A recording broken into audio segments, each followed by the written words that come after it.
तुम अपने घर में माहौल ऐसा पैदा करो, बच्चों को ऐसी तालीम दो, जब तक के बच्चा कुरान करीम न सीख ले, कुरान करीम उसको पढ़ना न आ जाए, उस वक्त तक किसी और काम में उसको मरना। हमारे यहाँ अल्हम्दुलिल्लाह मुसलमानों की तारीख ये है कि सबसे पहली तालीम जो बच्चे को दी जाती थी वो कुरान करीम की, नाजरा ही सही, लेकिन नाजरा कुरान करीम भी इंसान की जिंदगी में इनकलाब बर्पा करता है। अगर सही तरीके से नाजरा पढ़ लेना बचा तो उसके दिल में ईमान का बीज पड़ जाता है और फिर आगे वो ईमान का बीज उसको बहुत सी बुराइयों से रोकता है। तो जब तक इस बात का यकीन न हो जाए कि मेरा बच्चा कुरान करीम पढ़ने के काबिल है, उस वक्त तक उसको आगे न भेजो। अब हमारे यहाँ वजीर तक बन गए लोग, और जब उनसे कहा गया कुल अल्लाह पढ़ लो तो कुल अल्लाह पढ़ने नहीं आ रहा। तो दर हकीकत ये इसलिए कि हमने हमारे जहन से दीन की तालीम और तरबियत की अहमियत ही खत्म हो गई। हमारे दिल में इसकी अहमियत ही नहीं है कि हमारा बच्चा जो है वो दीन की मालूमात, दीन का इल्म हासिल करे। ना सही, ठीक है, हमने ये नहीं कहते कि आप हर एक को आलिम दीन बनाओ,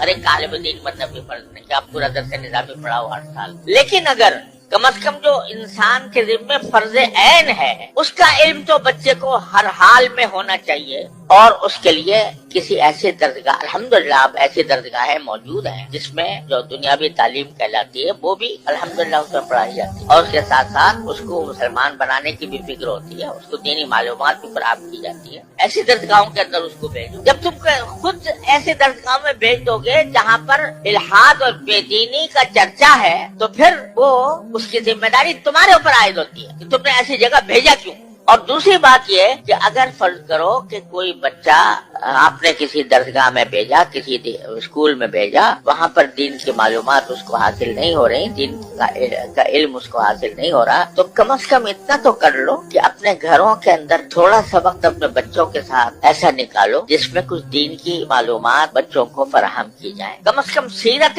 तय्यबा, नबी करीम सल्लल्लाहु अलैहि वसल्लम की सीरत तय्यबा सब मिलकर घर वाले बैठकर थोड़ा सा वक्त निकाल कर उसमें पढ़े।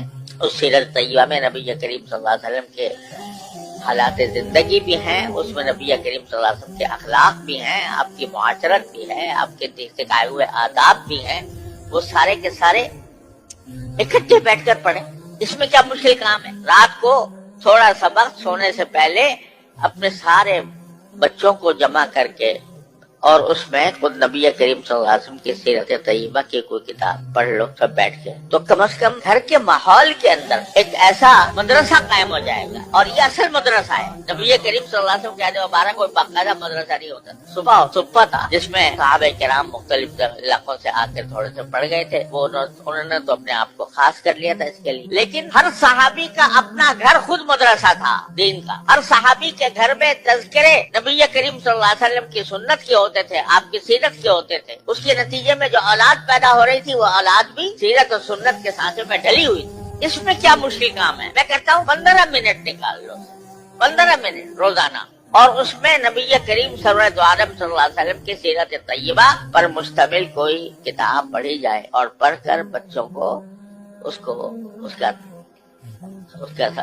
इल्म दिया जाए सीरत तय्यबा का। और फिर सीरत तय्यबा के साथ जो बुनियादी जरूरियात हैं दीन की, वुजू के अहकाम, नमाज के अहकाम वगैरह वगैरह, और अखलाक, आदाब, इस चीज का क्या अदब है, खाने का क्या अदब है, सोने का क्या अदब है, बाजार जाने का क्या अदब है, खरीदो फरोख्त का क्या अदब है, ये सारी बातें रफ्ता रोजाना करके अगर 15 मिनट भी रोजाना हर इंसान, हर मुसलमान निकाल ले और अपने औलाद की इस तरह तरबियत करने की फिक्र करे, तो इंशाअल्लाह अल्लाह ताला की रहमत से इनकलाब आ जाएगा। लेकिन चूंकि फिक्र नहीं, तो उसकी वजह से ये छोटा सा काम भी नहीं हो पा रहा। और कुरान उसी की तरफ मुतवज्जे कर रहा है कि तुम सारी दुनिया के ऊपर तनकीद करते हो कि फला जगह ये हो रहा है, फला जगह ये हो रहा है, सियासी माहौल के अंदर बेचैनी है, इज़्तिराब है, इंतशार है, लड़ाइयाँ हैं, झगड़े हैं, तनाज़ात हैं, इन सब की शिकायत तो करते हो, लेकिन खुद अपनी तरफ मुतवज्जे होकर नहीं देखते कि तुम्हारे यहाँ क्या कमी है। अगर तुम फर्ज करो कि मुकम्मल तौर पर इस्लामी अहकाम पर अमल कर रहे हो, लेकिन तुम्हारी औलाद और तुम्हारे घर वाले दूसरी तरफ जा रहे हैं, उसकी जिम्मेदारी भी तुम्हारे ऊपर आयद होती है। अपनी फिक्र करो। और उसका एक आसान रास्ता मैं आपकी खिदमत में अर्ज कर रहा हूँ कि 15 मिनट निकाल लो रोजाना रात को और अपने घर वालों को जमा करके उसमें सीरत तय्यबा और